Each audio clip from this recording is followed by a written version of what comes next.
I'm Audrey Kelly of RKP Productions, here to welcome you to Bush Poet, a co-production between Anchorage Community Theater and RKP Productions. Bush Poet is written and directed by RKP's own Dick Reichman and is the first of 4 one-act Alaskan Roadhouse plays. We hope to produce the 3 remaining plays sometime later this year, maybe on stage as a live performance, COVID willing. This streamed version of Bush Poet takes place in the spring. Recording and editing are courtesy of Matt Fernandez and Devin Marilat. Christine Reichman reads the stage directions. Mark Robokoff and Mason Dolphin bring their Bush Poet characters to life. This has been a labor of love for all of us, and we hope you enjoy watching it as much as we enjoyed putting it together as our New Year's gift to you. And now, Bush Poet by Dick Reichman.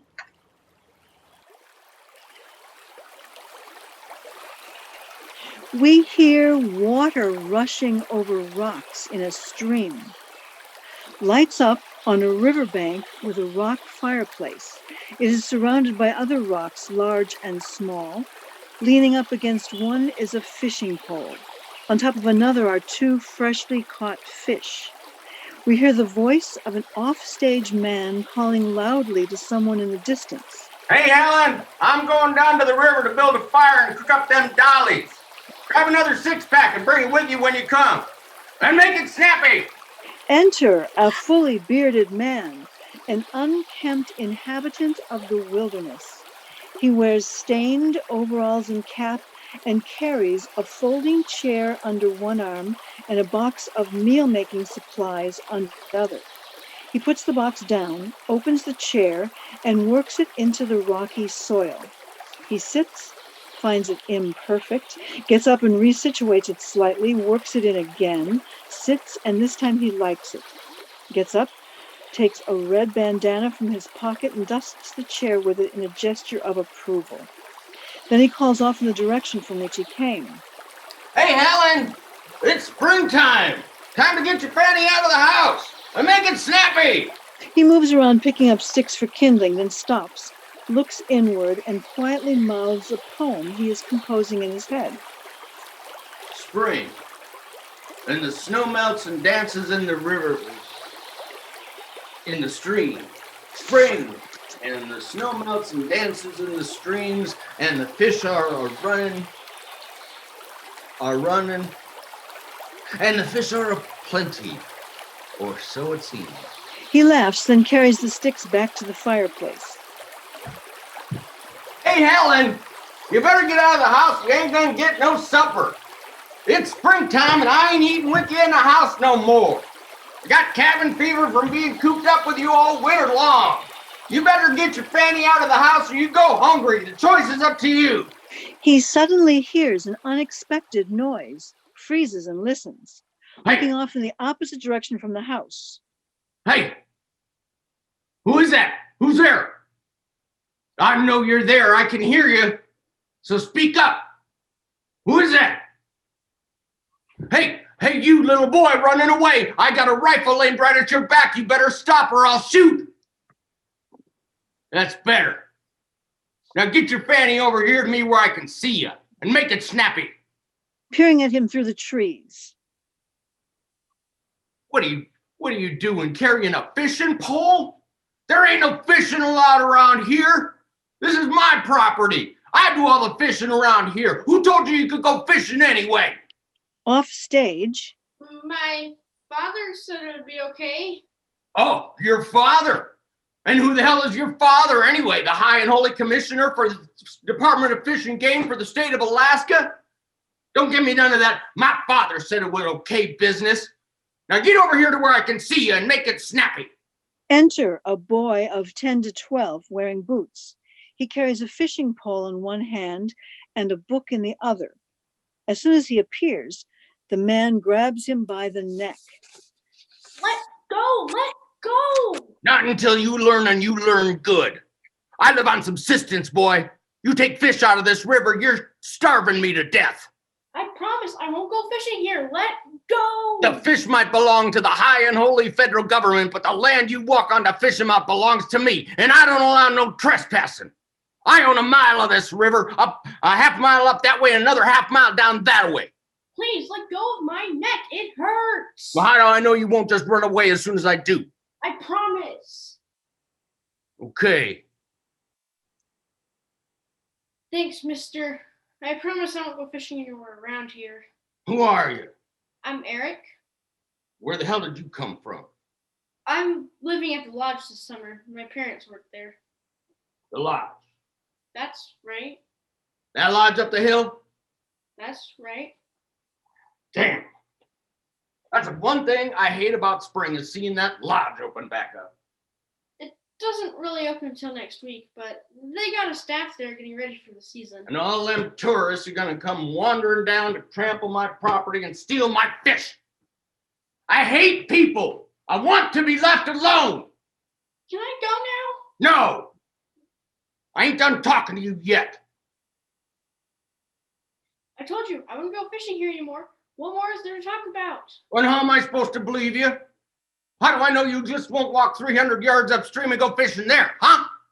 What am I supposed to do? Keep a 24-hour patrol going up and down the riverbank? I've got to go now. My mom's expecting me. Expecting you? That's right. I'm supposed to be back at the lodge right now. That's a bald-faced lie. You were headed down to the river with a fishing pole and a book. You were fixing to spend a good long time. What you reading? A book? I can see it's a book. What kind of book? Just a book. Let me see. Poetry. You like poetry? I guess so. You must like it reading a whole book of it like this. Can I have it back? You know something? I'm a poet. You? That's right. That's what I'm doing, living out here in the bush. I write poetry all the time. Right now, I'm working on my magnum opus. Can I have my book back, please? Why? I want to go now. I want you to stick around. Why should I stick around? Why should he? I know. If you stick around, I'll show you a magic trick. A magic trick? That's right. That's what I said. What kind of magic trick? Now, I don't give no previews. Either you stick around to see it or you don't. The choice is up to you. And if I see it, I can go back to the lodge right after? Sure thing, right after. But you better make up your mind pretty quick. I ain't got all day. Okay, I'll see it. Good.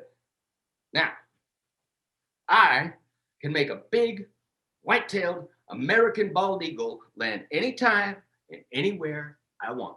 You can? That's right. I sure can. You're kidding. All I need is for you to give me the go-ahead. Let me see you do it. Okie dokie. You see that big tree across the river there? The one with the branch that leans out flat to the side like that? I see it. I'll make him land right there on that branch. You're putting me on. Watch.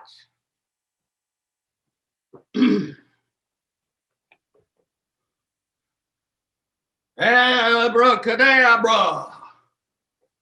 Abracadabra. Great American Holy Spirit of the bird materialized and appeared. There he is. An eagle. Just like I said. How did you do that? By magic.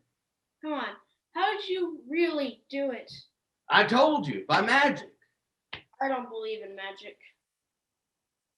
You don't believe in magic? How can you be a young person and not believe in magic? What are you doing reading a whole book of poetry for if you don't believe in magic? I just think there's an explanation for whatever happens. Well, there ain't. There just ain't, and that's a fact of life.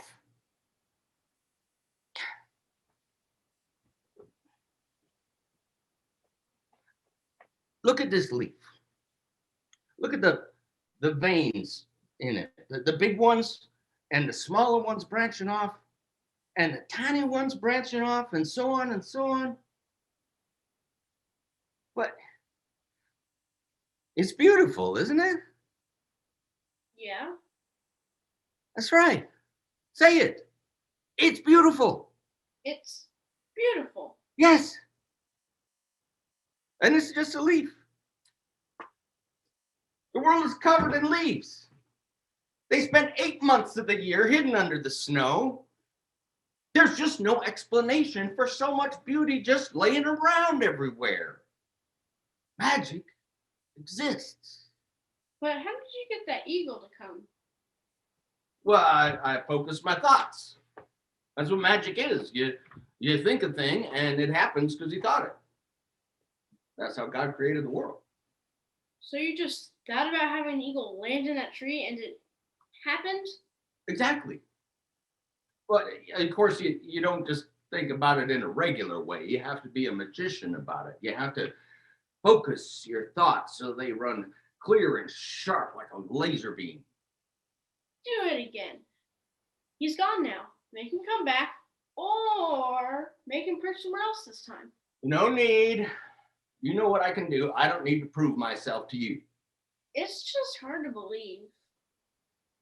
You know, you're pretty smug for a little shrimp your size. Let me tell you something, sonny boy. The world is a lot stranger than you think. Can I go now? No. Why not? Well, what were you going to do? You were going fishing, right? I guess so. And then you were going to catch a fish, take him back to the lodge, cook him up, and do what? Eat him, right? I guess so. Well, there's no need. You can eat fish right here with me. I was just about to cook up these dollies. But Now you sit here and don't move while I get it ready. Hey, Helen, you better get down here. We got company for dinner. who are you talking to? That's my wife, Helen. She's in the house. But I thought You thought what? you lived down here all alone. Do I look like the kind of guy who lives alone? Well, yeah. For example, you only brought one chair out here. Very smart, sonny boy. But the real reason is, I don't believe she's going to make it out here. Helen's drunk. She drinks all the time. By this hour of the day, she can't stand up straight. Someday I'm going to have to do something to shake her out of it, but she can't make it out of the house anymore. That's why I only brought one chair. But she's in there. You can bet on it. Also, they told me at the lodge that you lived out here all by yourself. They told you about me at the lodge. That's right. What did they say about me? Well, I don't remember. That's a bald-faced lie. What did they tell you about me? Tell me. I want to know. Well, they said that you were crazy and that you talked to yourself. Crazy for talking to myself? I don't see anything wrong with a man striking up conversation with the only good company he ever kept. What else they tell you about me? That was about all. Don't give me no about all. Was that all or wasn't it? Pretty much. Don't give me no pretty much either. What did they tell me about? What did they tell you about me? Tell me. I want to know. They said that you killed your wife. They said I killed her. That's right. They said the police didn't have enough evidence to make a case out of it, but everybody knew you did it anyway. It's nonsense. She's in the house. May as well be dead, but she sure as hell ain't. Tell me, do you believe I killed her? Maybe? I'll tell you what makes me mad. All them nitwits up at the lodge got nothing better to do than sit around that bar all night, making up tales about a man who never bothers anybody, always keeps to himself, never even comes around to defend his reputation. Can I go No, now? Why not? we are going to eat together. But I'm not hungry. You will be. Once I get these babies on the fire and you can smell them. But I want to go now. You stay right there. What kind of poems you got in that book there? Well, it's a collection of famous poems. Read me one. You want to hear a poem? Like I told you, I'm a poet myself. I love poetry. Read me a favorite poem out of that book there. Okay, I've got to find it. I'll light the fire. Tiger by William Blake. Tiger, burning bright. What? Whoa. Tiger, burning bright? What the hell kind of poem is that? That's just the first line. Well, you can stop reading it right there because I can tell you right now, it ain't going to turn out no good. A poem is supposed to be about what you know, what's all around you, what's real. You see any tigers around here? What is this, Africa? Hell no, this is Alaska. Don't give me no poems about Africa. I'll show you what's real. You see them trees across the river there? The little small ones down right by the water with all the bark scraped off them? All winter long, I've been watching this big old moose come down and scrape the bark off those branches for food. It's been a hard winter for the moose. Too much snow. When there's too much snow, they can't feed off the ground. And when they try to live off tree bark, that's when you know they're desperate. In the coldest parts of the winter, 30, 40, 50 degrees below, he'd come down to the river once, twice, 3 times a day, and he'd run his big old lips up and down those branches, and he looked hungry and cold and lonely and sad. Now, I should write a poem about the suffering of that old moose. That'd make a fine poem, don't you think? I guess so. Well, hell, I'll show you what a real poem can be. Here's one I wrote about this here river and how my house got to be built where it's at.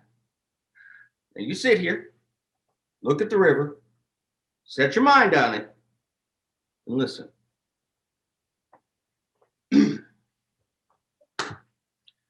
Mighty is the river during runoff in the spring. It picks up rocks and trees, just about anything, and tumbles them along in its sparkly flow, full of happy water, which just yesterday was snow. So I said to the river, and I talked to it like a man, take me with you, mighty river. Help me if you can. I've had my fill of living in the company of mankind. Take me to an unknown spot that only you can find. People don't do a thing in this world except get born, live, and die. And all the while they're doing it, they cheat and steal and lie. Men and women, I don't need them. They just make you hurt. And as for the amenities, I'd rather live with dirt. So take me away this very day and change my gloomy mood that I might live alone with you in happy solitude. Mighty is the river during runoff in the spring. It picked me up in my little boat and it took us for a fling.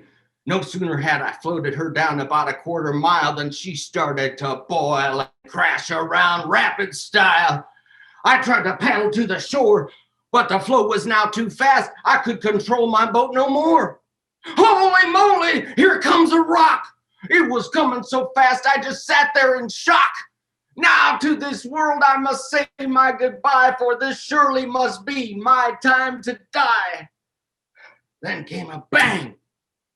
It hit with a thump and continued to sail. I'd survived the bump. But next came another rock, much bigger than the first. It blocked the whole river. Surely my boat would burst.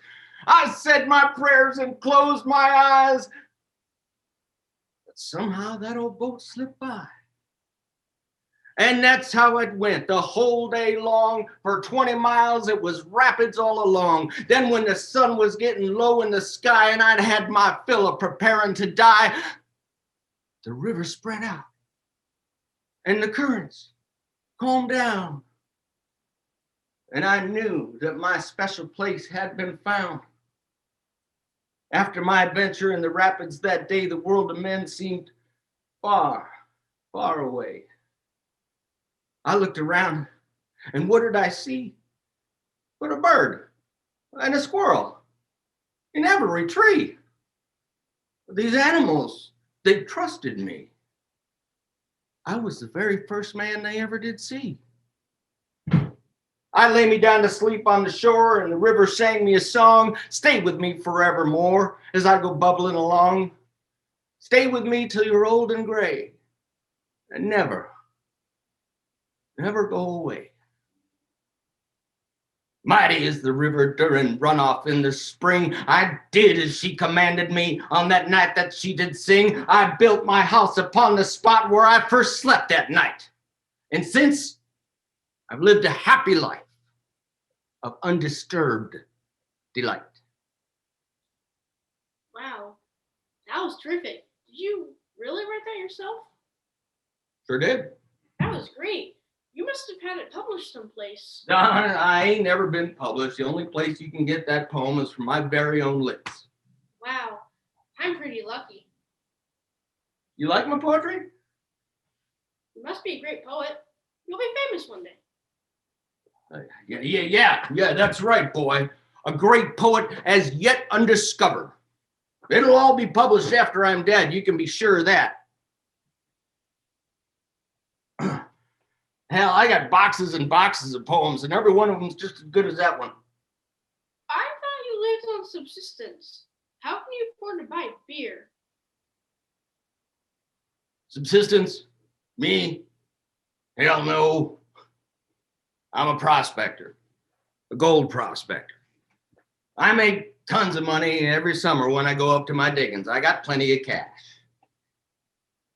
Which reminds me, I wrote a poem about a prospector. I think you'd like it. It's called Prospector. Okay, let's do that one. Goes like this. There was an old prospector, you know the type, sitting on a bar stool smoking his pipe, talking to strangers and dishing out hype. He'd tell you about the fortunes he'd made and how they'd all gone up in smoke. And then he'd ask you to buy him a drink because he was completely broke. Well, this old contractor's name was Bill. He was sad and tired and over the hill. A chasing rainbows, he'd had his fill, and he didn't have nothing to leave in his will. Once, on a long, cool summer night when the midnight sun was up and bright, Bill sat up late at his campsite, thinking about how he hated being so poor and how maybe he didn't want to live no more. When suddenly, looking at the mountains up high, a twinkle and a shimmer and a glisten caught his eye. Way up in the pointy peaks, the ones right near the sky. Well, that's gold for sure, said Bill to himself. I'm a rich man at last. All I gotta do is make it up and back before the summer thaw is past. Old Bill scampered up that mountain just as fast as he could go. 5 days it took him. He was hungry, cold, and slow, but he was happy, never feeling low. Until he reached the very top and trudging through the snow, he saw again that thing which he had seen and glistened from below. And oh no, it wasn't gold at all. Why, it was just a waterfall. Old Bill cried and cried, so disappointed was he. But after a while, he looked around, and what did he see? Why, an eyeful of Alaska's finest scenery, golden peaks and blue-green ice over bright green valleys below. Why, this was scenery a man could die for. This was real riches. This was real gold. This was a thing that could never be bought and sold. Old Bill starved to death on that mountain, and his bones blew away in a storm. But that waterfall continues to glisten way up high, where it never gets warm. That was a sad one, but I liked it too. So you really like my poetry, huh? I don't know why they don't just come along and publish them. Well, I guess it's like all them leaves with the beautiful patterns on them that spend 8 months of the year under the snow. The world's got more beauty than it knows what to do with. Do you write poetry? Me? Yes, you. Of course not. I'm just a little boy. Well, but you could. Do you think so? Me? Of course you could. You see, poetry has to be about what you feel strongest about. Tell me, what is it in your life that you feel strongest about, good or bad? Think. What is it? When my parents fight? What do you mean when my parents fight? That's what I feel strongest about. When my parents fight. Well, forget about that. You just met a great undiscovered poet. Surely you must have some strong feelings about him. Why don't you write a little poem about me? See if you can do it. Give it a try. I couldn't do that. Sure you can. There's extra beauty laying around all over the place, even in you. That is funny. But it's true. That's the magic of it. Look, that eagle. He came back and perched exactly in the same place. Well, how about that? So he did. What do you know? There he goes. He's flying off again. Oh, you must like that spot. You can write a poem just as easy as I can. I'm sure of it. Give it a try. Okay. Down by the river, one fine day, I met an old guy who almost scared me away. He was so gruff and he treated me so rough, but then he started telling me his poetry. And I decided to stay because his poems were pretty okay. How's that? Well, I'm stunned. I'm amazed. I can't believe such a terrific poem just popped out of you like that. You got real talent. You think so? Yeah, maybe you'll be a genius when you grow up. Boy, that would be nice. You never know. I've got another one. Let's hear it. There was an old poet who lived in the bush and never publishes things. Then, when he died, they discovered him. And now his poetry sings.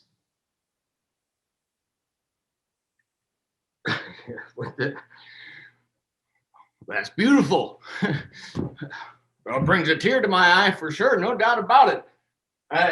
You're a child prodigy if nothing else, that's for sure. I don't know where it comes from. It just sort of flows through you like magic. That's right. It flows through you like magic. Look, that eagle. It came back and perched exactly in the same place. That's his regular perch, isn't it? I've watched eagles before, and I bet he comes and goes like that all day. I bet he comes and goes like that all day long. I bet you saw him coming, and that's how you did the trick. Now, do I look like the kind of a guy who would pull a trick like that? I bet you've been watching that eagle, and you know its habits, just like that moose. And that explains why I couldn't do the trick the second time when I asked you to. You knew the eagle wasn't around then. You're pretty savvy for a little shrimp your size. So, where's the magic in that? But there was magic in the poetry. Huh? You have to admit that. That was real. Yeah, there was magic in the poetry. Time for dinner. First Dolly Varden of the spring. Eat hearty. I'm not hungry, Eat it. but I don't like the bones. I took most of them out, but bones are no problem. If you get one in your mouth, just leave it in there. It's good for you, as long as you chew it up good. Maybe your wife would like to have a nice plate of fish while it's still hot. Oh, Helen? No, not her. You said she couldn't make it out here. She'll go hungry. I'll take her my plate. No, don't go in there. I'll tell you the truth. There ain't no woman in the house. I live alone just like you thought I did. Did you kill her like they say? Of course not. Well, then, where is she? Is she dead? No, she's in the hospital. She drank herself sick. Now she needs round-the-clock care. You must be pretty lonely without her. Not only that, but the state took all the money out of my bank accounts to pay for that hospital. And then when the money ran out, they took my land. This land! They're all out to get me. It's a conspiracy.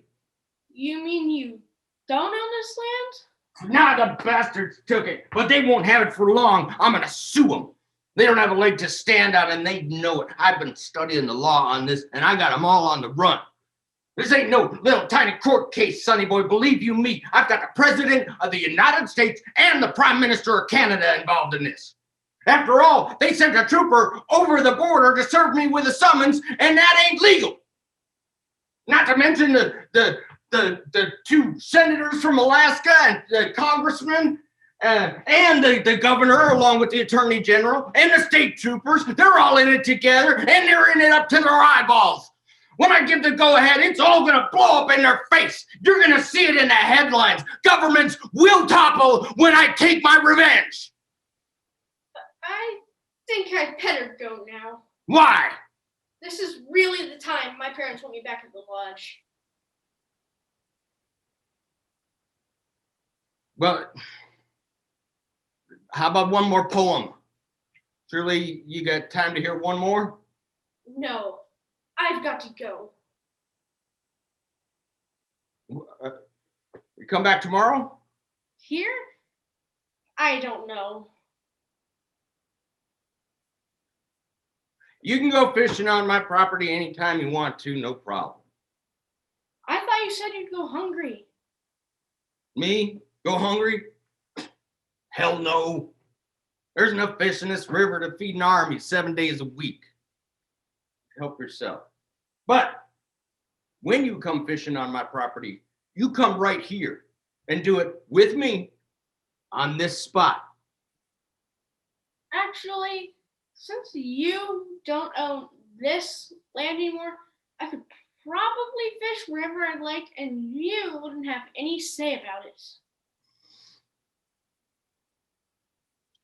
Was you planning on fishing the river with this gear right here? Yeah? What? Well, you got all the wrong stuff. You ain't gonna catch no dollies with this. I'm not? No way. What do I need then? I'll show you. Tomorrow. You go on home now, and when you're ready to come fishing tomorrow, you come back to me and I'll show you how to do it. Well, okay. And I got a message for you to take to them nitwits up at the lodge. I hate people, and I want to be left alone. Now, don't forget, I'll be looking for you tomorrow afternoon. Now, you get going, and make it snappy. Bye.